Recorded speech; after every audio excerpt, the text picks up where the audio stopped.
We got a big one this week. What's up, gang? Welcome to Room and Board. My name is GJorn, and today we have another episode of Crowdfunding Countdown, where we take a look at all the board game campaigns finishing up this week. And there are a lot. So many that I'm trying to highlight everything up until next Tuesday, but there are a few that did get cut just because they were expansions or their funding goal was too low to really have a chance at funding. So just for this week, I'm not going to dangle those forbidden fruits in front of you that you can't have, even if you wanted them. But don't worry, I still have a few in here that haven't hit their funding and are probably going to hit that goal coming up. And that's kind of the whole purpose of this video. I like to highlight games as they're nearing the end of their life cycle because generally board games get a lot of attention when they first launch and not a lot near the end. Or some don't get featured really at all, probably because of their marketing budget. So in true Robin Hood fashion, bring me your tired, you're hungry,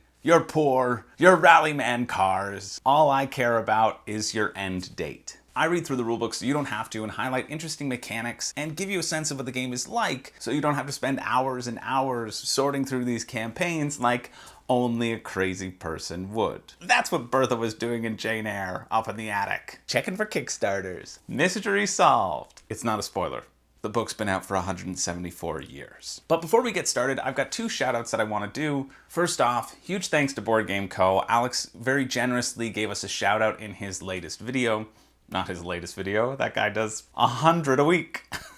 But in his video last Sunday, which gave us a really nice boost of subscribers, and all out of the goodness of his heart, and not because I paid him $100,000. But that check's gonna bounce. All kidding aside, welcome to everybody who is new here. I'm constantly floored by the graciousness of Board Game Co., who consistently continues to send the elevator back down and support smaller creators and media in this space. I think it's awesome to see. His generosity is inspiring. Or maybe it's just true what they say about us. Canadians, we get the job done. And secondly, I'm going to keep on trying to find giveaway links for you all for various games and include them in the description because I like giveaways and I like sharing them with you, but my main pipeline for these sorts of things is really going to be the group Board Game Revolution. And if you haven't joined that Facebook group yet, you really should. Thomas Covert, who's the main admin of the group, is so phenomenal in his hustle of promoting the hobby and getting together all these awesome giveaways to give to the community. And so a lot of these are on Gleam, which is really easy for me to link in the description. But there's also a bunch of flash giveaways where you can like and comment on the post in the group. And those are a little bit quicker and a little bit harder to share. So make sure you're a member so you don't miss them. And also it's a phenomenal group to fill your Facebook feed with board games and joy, which I certainly appreciate. And I really think it's doing wonders for the hobby in general and a heck of a lot of sweet giveaways to get your hands on. Super well run, welcoming space for everyone, unless you're a bigot. So I can't recommend it enough. If you're not a member, you should join. We want you to play more board games. Okay, enough of that. We're done. On to the games this week because we've got a lot of them. Uh-oh, we've got our first game called Uh-oh. That's why I did the... Yeah, it's gonna be a long one. Uh-oh, the one-card card game. Are you ready to get slimed? Unfortunately, this has nothing to do with the old YTV kids game show called Uh-oh, where a grown man in full hockey pads would kidnap children and stick them into a see-through closet and dump all sorts of various slime and goo on them if their teammate failed to answer a trivia question correctly. Or sometimes you do it just for fun? Probably. Makes you long for the simpler things in life. But if you're looking for simple, well, it can't get much simpler than this. This game is one card. Hot Potato, without all the bells and whistles. You know, if you wanted Hot Potato to really get down to its core experience. You have your card, everybody puts out a number using their hands. No extra frills, remember? And it travels around the circle until two people say 0. On the first 0, the card flips, and on the second 0, the bomb goes off, eliminating the player, and you play to be the last person standing. But what if nobody puts a 0? Well, if that happens 3 times, the bomb goes off and destroys the entire planet, and everyone loses. Kind of how I feel like with this segment. Everybody loses. So now's your chance to pay €3 or $5 or one teeny tiny Rallyman car to get this shipped to you. At no extra cost. So take that, Rallyman cars. The thing is, by looking at the campaign page, and now that you know how to play, do you really need to purchase this one card? Or could you do it with a piece of paper, any other card, a well-seasoned steak on one side? Uh-oh. But it's raised $1,000, so I guess people love the concept, or haven't realized that they could just make it themselves. It really does make me laugh, though, that we are so programmed to think about Kickstarter extras and exclusives that they had to include this section saying, there's not going to be any extra content. Really, we promise. It's just this one card. I don't know how we could be clearer. It's one card. Uh-oh-sized or uh-oh-ized pledge in which nobody's taken, but you can pay to turn your face into the uh-oh bomb card. But it also costs $75, and after spending lots of time editing this mug, well, I can tell you it's certainly not worth that much. Seems a little pricey for what I'd get. I don't know. What do you think, Punisher? Punisher! There's only one shape for goo. A wise man once said. Anyway, that's tomorrow, Tuesday at 3 p.m. Moving on. Now, this next one isn't a board game, but it's board game adjacent, not related. We don't say that anymore. And I just wanted to mention quickly, it finishes Tuesday at 9 p.m., but it's called The Dice of Death and Dismemberment, and I think it's pretty funny if you're into RPGs. I mean, they've got a great intro video. It's also a great concept. They have lots of different dice on offer.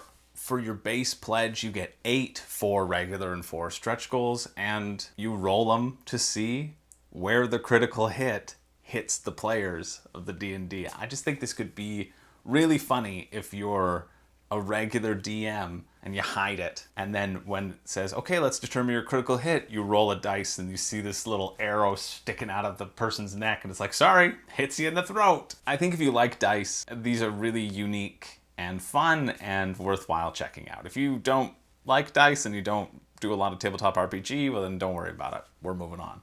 But that's Tuesday at 9 p.m. Now next up we have a game called Biff, a pocket-sized card game about boxing your friends in the head until they can't feel anything anymore. And I feel kind of like looking at this game has made me feel the same thing, and I have now multiple concussions and don't really want to look at it anymore.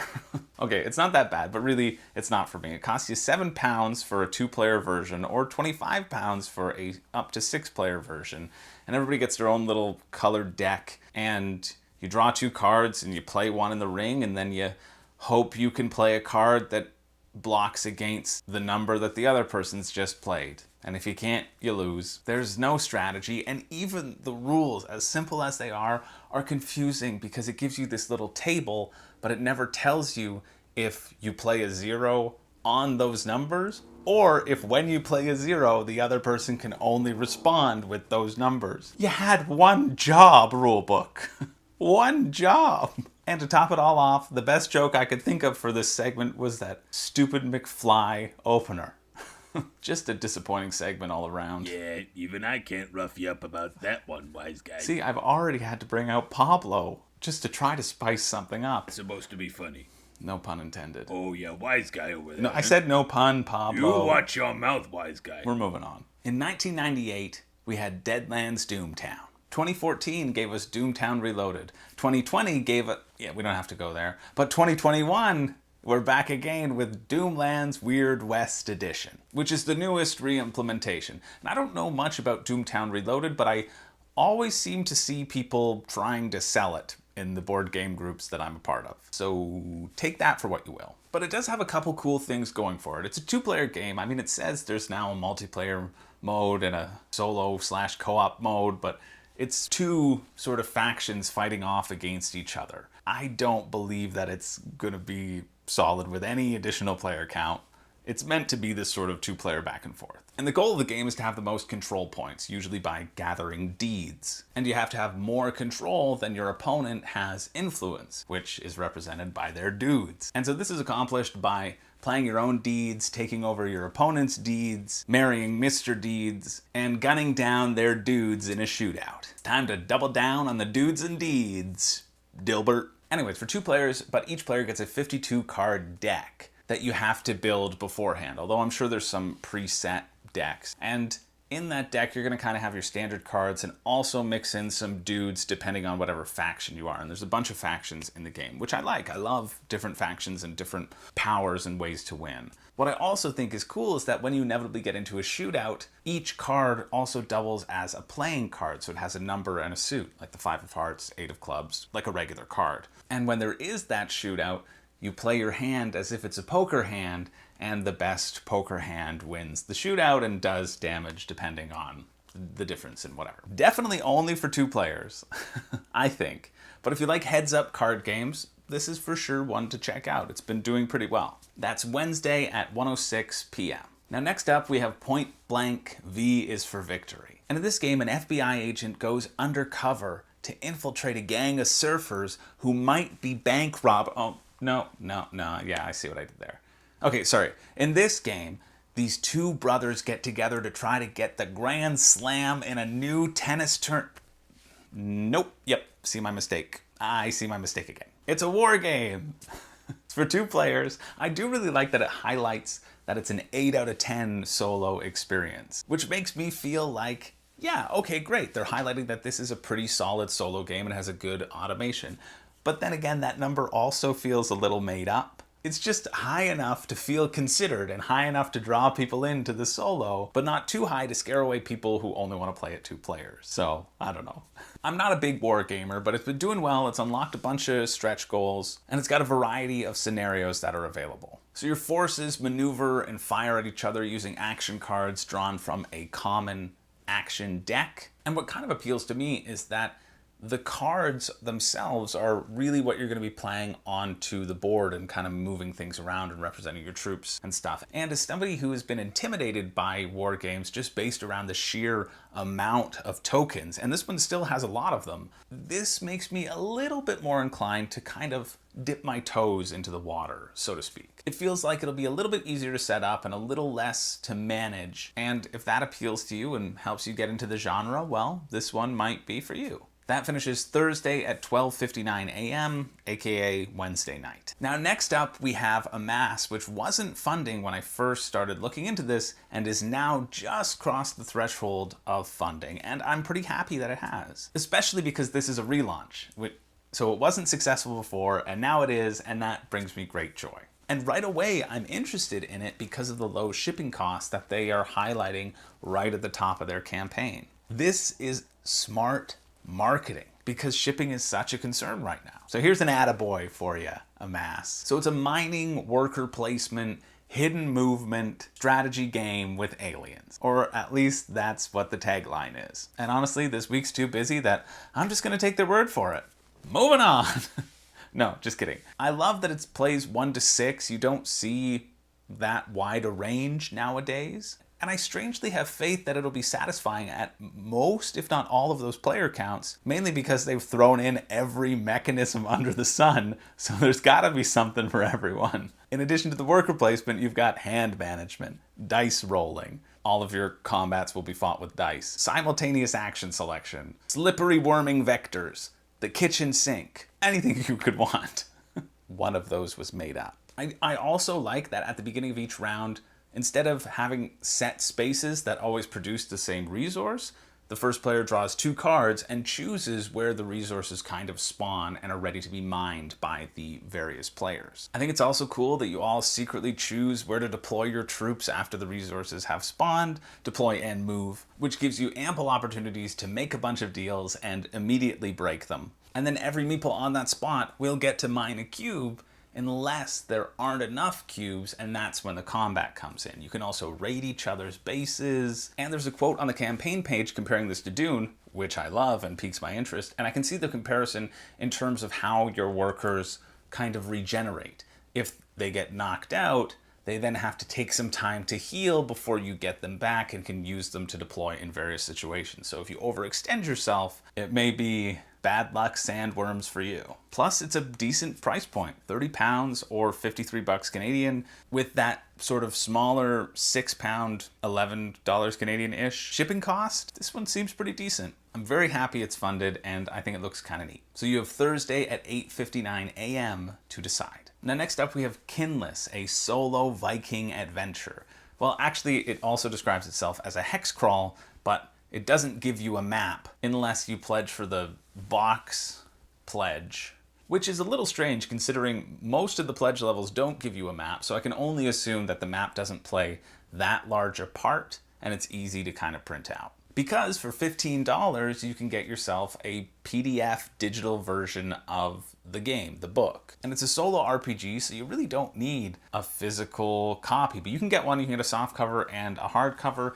And then also for $90, you get the box pledge, which also includes a physical map and some character sheets printed out and just a nice little box to store it all. For me, this one seems like the PDF option is the best way to go. You don't have to deal with shipping. You get the whole story. You play it by yourself, experience the world at your own pace, and $15, it's pretty decent. I am actually contemplating this because I've been thinking about a lot of solo games recently. That's probably going to be this upcoming Friday's video if nothing else comes up. And this reminds me of those solo adventure, choose your own RPGs where you roll and move around, and it brings back some great memories. My brother had one and I don't know what it was called.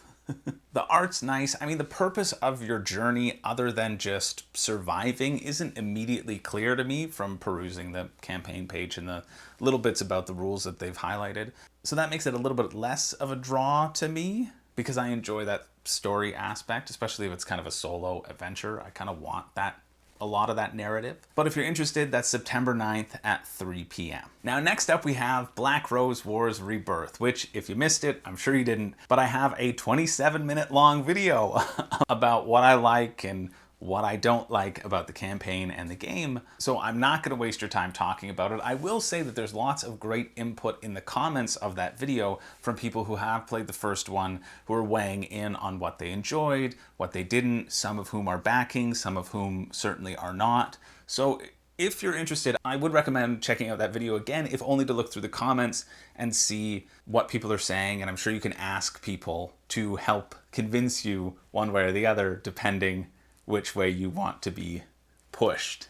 I mean, I have almost zero interest in this game, which is an improvement from the literal zero interest that I used to have. So it's going up. They're doing something right. They've unlocked 52 stretch goals so far. This is again why I like to look at the campaigns near the end of their life cycle, because you can kind of evaluate the value proposition a little bit better than at the very beginning, when you know there's going to be a bunch of stretch goals unlocked, but you're not sure how many. I'm sure there's going to be more in the last 48-hour boom. They've kind of already mapped out the 6 little mini expansion boxes that you're going to get, and it shows how much of each has been unlocked as of now, and I'm sure it'll all get unlocked by the end of the campaign. You get a lot of stuff. I still don't think it's exceptional value because it is so expensive. You're paying 40% more than you would have on the Frosthaven Kickstarter. Are you getting 40% more content than Frosthaven gives you, is the question I'd ask. Anyway, that's Thursday, September 9th at 4 p.m. Atlantic time. Just in case you signed up for the early bird, remember to cancel your pledge by then, or remember to commit to a full pledge by then so you don't have to pay more in their pledge manager. Next up, we have Empire Plateau. And it's really been putting itself on a pedestal right off the bat because its full title is actually Empire Plateau, the ultimate strategy game. That may or may not be what it says on BGG. It's certainly what it says on the box itself. So right now, I am expecting the ultimate strategy game. And if it is not the ultimate strategy game, I'm gonna light myself on fire out of rage. There is still some wiggle room. It's not the ultimate strategy game, which we've already seen on this list so far. But still, it's gotta be pretty good, right? With a title like that. A 2 to 4 player tactical strategy board game that involves a lot of lateral thinking. No dice, no cards, and no luck. How's that for a tagline? You have to have a lot of lateral thinking for this one. What do y'all think of that? I don't care. I just want to dump slime. I think we all sometimes feel like that. No dice, no cards, no luck. I mean, it sounds good until you realize that the same could be said for tic-tac-toe or duck, duck, goose. Duck, duck, duck, poo! I'm so sorry. 1.45 thousand of you just unsubscribed. Anyway, basically it's 4-player chess with a different board and way less ways to move different pieces. Your 2s can move in an L shape, your 4s can jump over certain pieces, and you can move a minimum of 6 spaces on your turn and a maximum of 12. So this big board is actually quite smaller than it first appears. And the purpose being you have to capture your opponent's king. Now the first thing I think about here when I look at it is that there's no luck here. Okay, I'm done. It's $65 Canadian plus shipping. And yeah, I get that the pieces are gonna be deluxe and sturdy, and it probably would feel really, really nice. I just think that they could have probably made this cheaper if the pieces weren't all metal. I mean, if you're in the market for another abstract strategy game and you like chess, I still don't know if there's a reason to get this over Go, or Yinch, or Hive, or Santorini, or all of the great abstract strategy games out there that already exist. But if you're interested, that's September 9th at 4:28 p.m.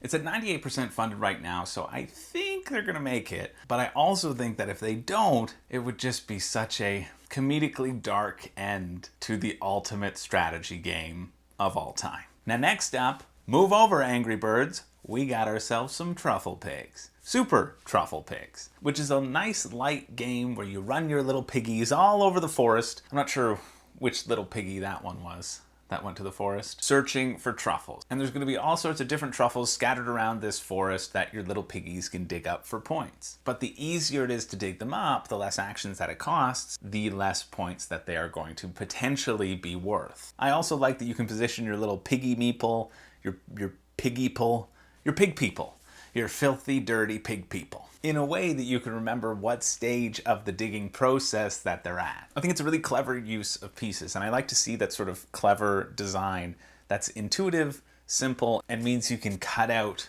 extraneous nonsense and just use the pieces that exist. So you have to economize your actions while avoiding wolves, whom you can program to attack other piggies who are building their pathetic little truffle shops out of wood or even hay. You also have a bunch of super piggy moves that you can bust out when the time is right. It's nice. It's lightweight, easy to grasp, nice rule book. It's 35 bucks or 45 Canadian, and then shipping on top of that, of course, as always. So do what you want. I'm intrigued. I actually don't know what price point I would want this to be at, because honestly that feels kind of decent for it. Unless I were to get it and the gameplay was so simplistic that I would be upset that I paid 60 bucks for like a $30 kids game. But I don't think it is a kids game. I think there is going to be some nice little depth of strategy and planning that you can have in this one. I mean, I can tell you that the exclusive bicycle cards, which are 15 bucks and all they have is a different back, I mean, I wouldn't get that. That seems like highway robbery.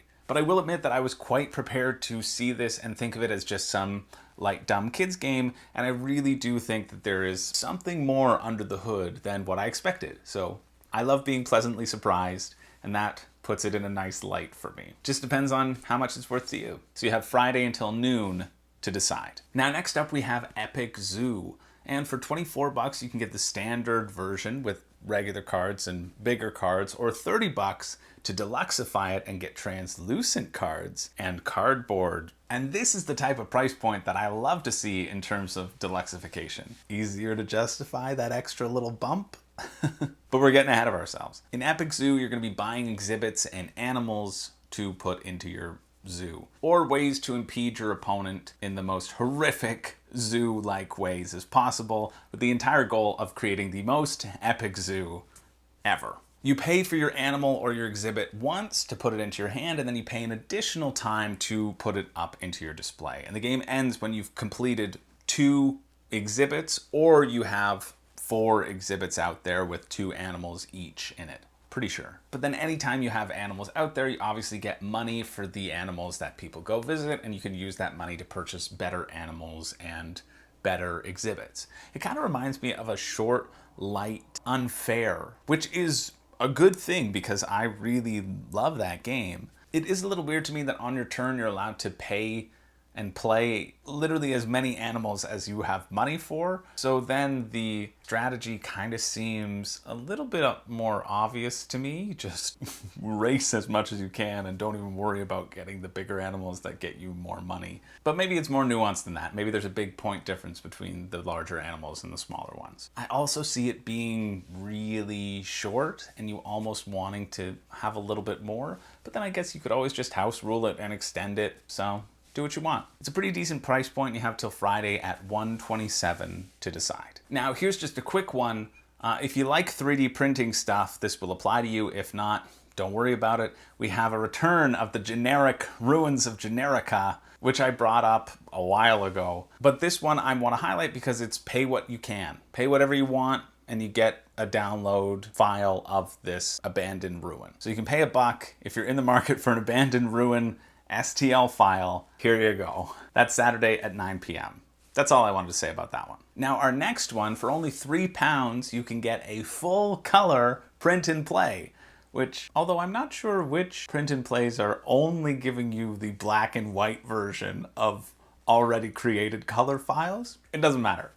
We have Cosmic Voyage, and I do love highlighting print and plays, although I never get them. But you can bet I got that £1 print and play pledge for Wee Whimsical Creatures. Ooh! But I always think it's awesome when publishers give the opportunity to get their game at a cheaper price point.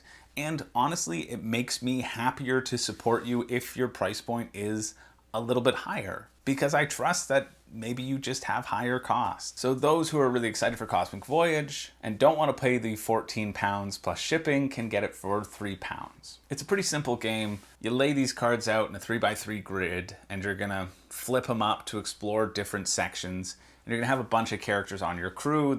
There's 8 characters in total. So your 1 to 4 player game, your crew will vary every time. And only certain crew members are going to be able to complete certain missions. But the missions basically come down to roll 2 dice and see if you beat it. Makes me a little bit less enthusiastic, even if there are ways to mitigate dice and maybe that's what you're going to be focusing on, gathering those things. Sometimes it feels nice when the payoff comes down to dice rolling and it's that, oh, I don't know what's going to happen, but not when it's the central mechanism behind the game, which this one kind of seems like it is. At least that's kind of how I feel. The rulebook also is a little bit confusing because there's different rules for solo and for co-op, and they're in different colors, but they're all in the same sort of sections. Don't get confused if you're reading through it, just pick the color that's right for you. Honestly, it seems pretty basic, but it is one of the lower price points. And so if you're interested in that, you have until next Monday at 6:20 a.m.,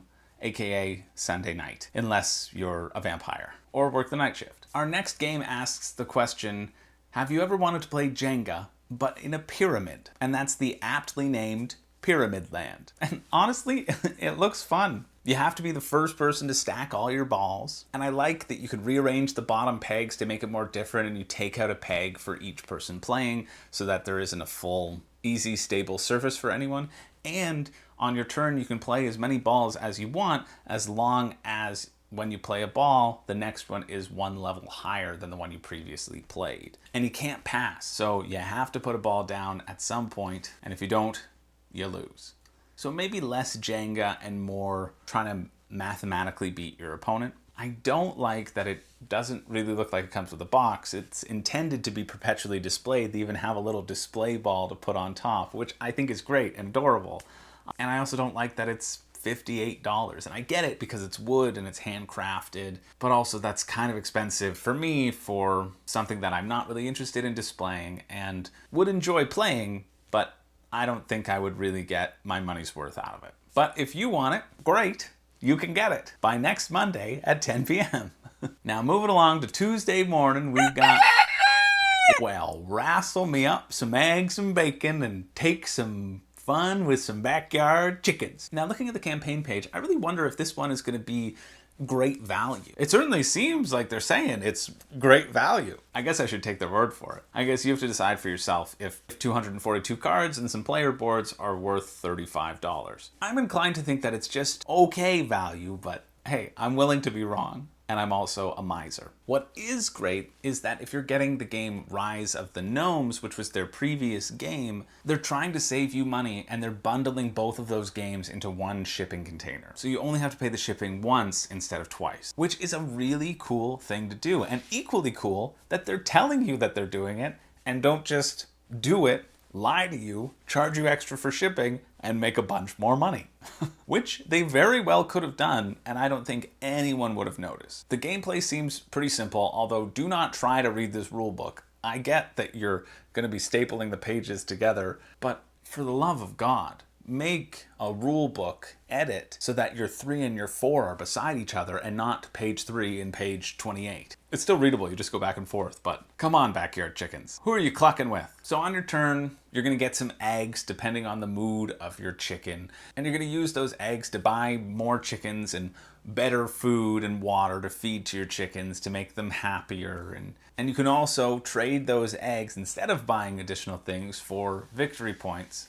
And the person who hits the end of the victory point track first wins. All in all, seems like a pretty simple deck builder with a fun theme. You're going to trash your cards to make way for better chicken food and feed and get these happy little chickens getting as many eggs as they can muster and not running away when they get too sad because you're not feeding them, aka code for dead because of your incredible animal cruelty, apprentice farmer. Anyway, if you're interested in that, that is 10:58 a.m. on Tuesday. We got 2 left this week. There was going to be 3, and the third was going to be 3-tail, but they canceled, so there you go. More like 3-fail. They're coming back if you were hoping for 3-tail. So we got 2. This one being The Gardens, which the Board Game Revolution giveaway is currently still active for, so go ahead and try to win yourself a copy. And take a walk through Sydney's Royal Botanical Garden, scoring points for all you see. So it's basically Pokemon Snap, the board game, minus the Pokemon. Alright, Grail Games, I see you. Basically, on your turn, you're going to pick up a card from the common supply and put it into your garden, building your garden. And then your little visitor who's in that row, because as we all know, the botanical gardens are famous for only allowing 3 visitors in it at one time. So the one visitor in that particular row is going to get up and walk towards the new piece of gardens that just erupted from the earth in a really magical display.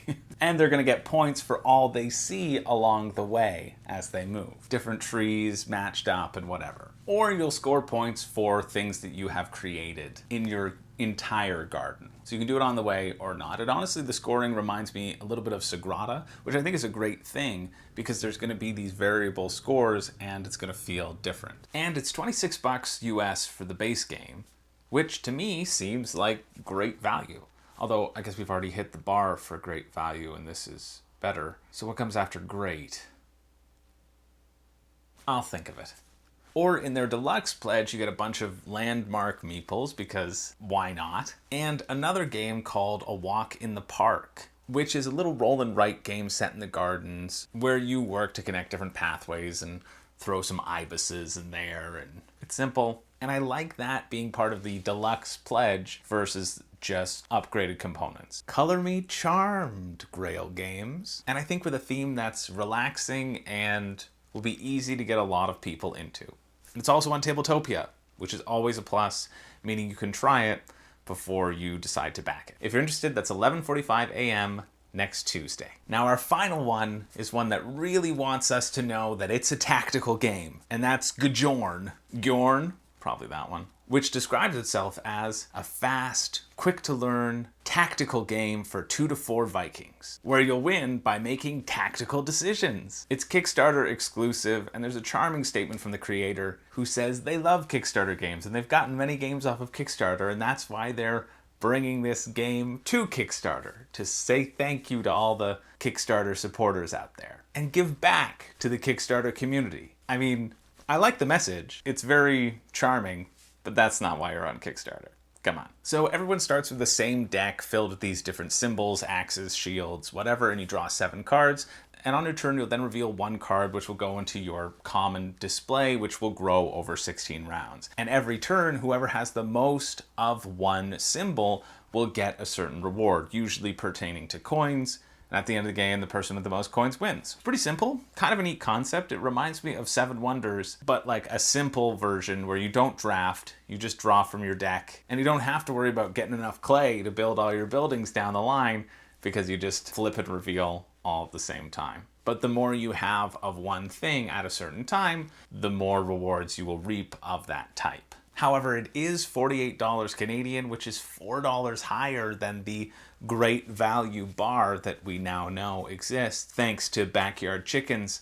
And so I can only assume that it's not, therefore, that great value. Hey, don't get mad at me. Get mad at Backyard Chickens for setting the standard. But also, I get it. They're making it themselves. They're packaging it themselves. They're shipping it out themselves. It doesn't look like they're getting any support from a big factory, and this is going to be a smaller scale production. And that takes a lot of time and takes money for that time. I mean, not everybody out there can spend 12 hours making a video and make $1 and have that be a good day.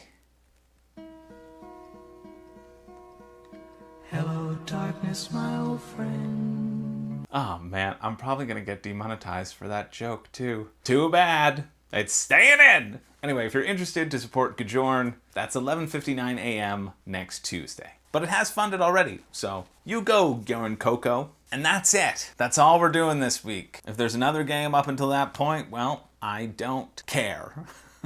No, I do care. Write it in the comments below if you're backing something that I haven't mentioned. Now, every week I do a pick for me and a pick for you. If you had to buy one, what do I recommend? And this week it's kind of a tough week, mainly because there's a lot of games that I feel like, yeah, I would enjoy playing them, but I don't necessarily feel that excited in terms of adding them to my collection. I'm not really feeling that pull on a lot of them. There is, however, something that's drawing me a little bit more towards Amass, so I'm making that one my personal pick for the week. I like the pre-planning your workers. I like the Dune sort of resurrecting mechanic.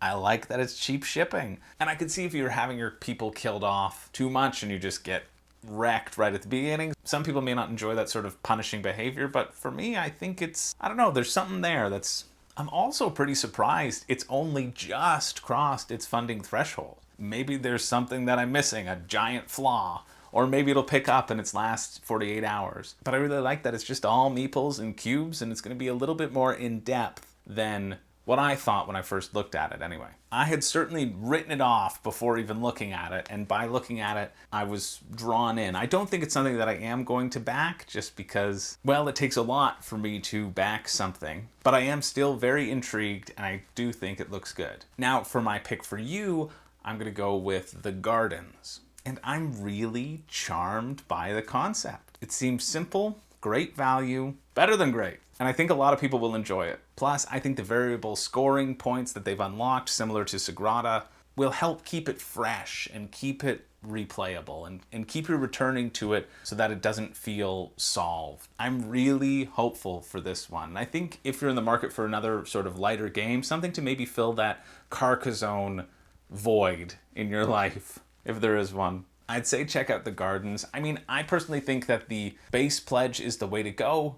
You could tell by my lack of talking about the roll and write that it just seems fine. It seems like a fine roll and write, but again, I'm not a huge roll and write fan, so although I am excited to get Dinosaur Island Raw and Write, probably my favorite that I've played in that genre. Anyway, that's my pick for you, The Gardens. And honestly, between the two, it's close, but I'd probably lean just a little bit more to The Gardens myself anyway. But I both think they're kind of decent to look at. So there we go. That's it. Nothing else. Just kidding. On to the reason why all of you have skipped to the end of this video. To see if you're the winner of our 1000K sub giveaway. Yep, that's right. I hit 1 million. You didn't realize? 1000K. But before we get to that, and I promise this isn't a long tangent, I just wanted to update you with a bit of semi-big news that we've hit our watch hour threshold and are now monetized. If you didn't get that from the joke at the end of GJorn. Hello, darkness, my old friend. Hey, if I'm getting delisted, I might as well double down on the joke. Anyway, the main point here is that I'm contemplating letting YouTube decide when and where to put the ads, but my gut feeling tells me that they're going to cram it into silences where I don't want it to go, silences that are potentially leading up to the punchline of a joke. since usually if there's a significant amount of silence in this video, it's by design since I edit them pretty heavily. So I think I'll probably have to manage the ads myself, but I just wanted to say, let me know if you find that the ads are becoming intrusive, because chances are that may be the time where I've decided to experiment letting YouTube do its thing, and it just crams it down your throat every 4 or 5 minutes. And if that's the case, then I just have to make sure that never happens. I don't have high hopes that YouTube will do a good job, but I still want to experiment with it because it might save me a little bit of time. So I assume I'll throw in an ad every 10-15 minutes or so. That's usually when I don't mind them. I was going to try to only put one ad in the middle of every video, but if they're longer videos, I may experiment with putting in 2 to see if they're too annoying, and hopefully bring my hourly wage from $1 every 12 hours to $2 every 12 hours. I know, I'm being greedy. No, but seriously, let me know in the comments if you ever find that it's too disruptive, because I'd rather you let me know and I can hopefully fix it than just getting angry and unsubscribing, as I have done with a couple channels. If you're one of the 3 people in the world who don't yet have an ad blocker. If that's the case, then you don't have to worry about it. But now on to the giveaway results, which I definitely know right now and won't be recording later. So let's just switch the camera angle, because I know who it is, but just to switch things up. All right, the grand results. I've got the URL in there. I'm filtering duplicate users, so hopefully it doesn't get me responding to everybody all the time. And Expedia is sponsoring it apparently, and here we go. Winner, winner, chicken dinner. Oh, I need to get the YouTube comments first. See, amount of unique comments. Hey, you got a 1 in 107 chance to win. So let's go.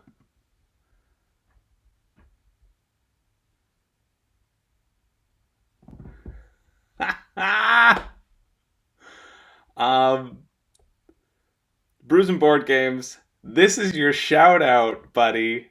This is my good buddy Andrew, who I've met through YouTube. We've talked a bit. I think Brews and Board Games will be okay if I redraw a winner. He's a solid guy. Honestly, go check out his channel. Super chill, covers a lot of fun stuff. That's awesome.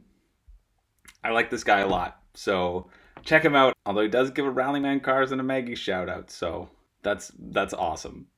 All right, I've thought a bit about this, and I'm not going to show you who got clicked as the second winner, because I think that just because someone is creating videos and making them on YouTube doesn't mean that they shouldn't be able to enter giveaway contests. So I'll make you all a deal, and hopefully Andrew from Brews and Board Games will agree with these terms. He's at like 875 subs right now. If he gets to 1,000 subs in the next week, or the next few days, I don't know, go over to his channel, subscribe, and I swear I want to do this to be supportive, but it also feels like gimmicky. I swear this isn't like a planned cross promotion bullshit thing. It's random, and he won, and I feel like I want to reward the randomness, whatever. Maybe he wants Battlestar Galactica. Maybe he doesn't. If he says no, that's fine. But I think the deal should be that if we can get him to 1,000 subscribers, I will reveal or repick. I mean, I did pick someone. The video continues, as you see. So I'll reveal who was the second choice, and I will contact that person. Otherwise, it's going to Brews and Board Games. So get him to 1,000 subscribers, and I think that would just be kind of cool, because it's a cool milestone to hit. So why not help somebody else hit it as well? So that's what I'm thinking right now. Jeez. Why couldn't it have been anyone else? I guess I could just redo it and pretend I'm doing it for the first time, but I ain't about that life. It is how it is. May the odds be ever in your favor. Head on over there, get him to 1,000 subscribers, and then I'll redraw or reveal the rest of the video to show you that I actually did it. That wasn't fake. But if he doesn't hit 1,000K, 1,000K. Yeah, if he doesn't hit 1 million subscribers, if he doesn't hit 1,000 subscribers by next week, he gets the game. If he does, then I will reveal the rest of the video. It feels like I'm just trying to suck you guys back in for views. I hope it doesn't feel that way. Anyway, this has gone long enough. I'm sorry for this tangent. Let's wrap things up. And that's the decision that I'm making. Hey, congratulations. I knew you'd do it. Don't worry, this isn't the last giveaway that I will do. But in the meantime, again, don't forget to check the description for all the other giveaway links that I can hook up for you. Anyway, that's it. Thank you for making it this far, even though I pretty much paid you all to do it by the allure of the giveaway results. I really appreciate everyone for all the wonderful support you've given me thus far. On the giveaway link, even though I was just bribing you for compliments, but elsewhere as well, I noticed a lot of you commented on the Board Game Co video where Alex gave me the shout out, and that meant a heck of a lot that you believe in the channel enough to share it, and that I'm providing at least something of value, and I intend to keep doing that. But those little things help a whole lot. I imagine people scrolling through the comments and seeing numerous mentions of this channel encourage them to check it out even more than the gracious shout out did. You're the true heroes. As always, to finish it off, what are you interested in this week? Did I get anything wrong? Have you unsubscribed yet because Maggie didn't make an appearance? She's on holiday, I think somewhere in the Poconos. The exact location, well, it's kind of a mystery. Here's a mystery for ya. What's in my bucket?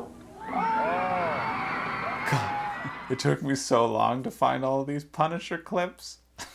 Like an obscene amount of time for very, very little payoff. But I don't care. That's the room and board way, baby. Anyway, thank you so much for dropping by. Make sure to hit the like button on your way out. Really helps. I mean, I assume it does. That's what most people say at the end of their videos, and I am not gonna be different. Once again, my name's Chris George. I don't have a catchphrase. Yeah, I still don't have one.